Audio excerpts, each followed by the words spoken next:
Assalamu alaykum wa rahmatullahi wa barakatuh. Subra ni jambo zuri sana, ila ni ngumu sana.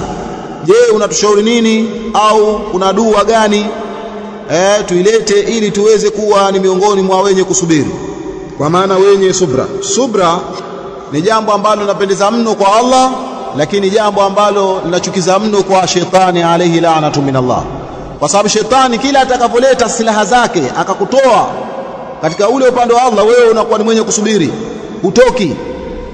Kwa hiyo ni jambo ambalo shetani linamchukiza mno.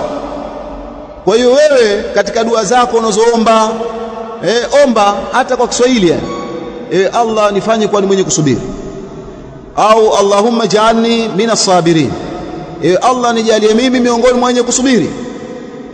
Kwa sababu kila utakapokuwa unaomba dua za wale waja wema kwamba Allah kuingize katika wao na sifa yao miongoni mwa sifa zao ni kusubiri, basi utakuwa ni miongoni mwa hao.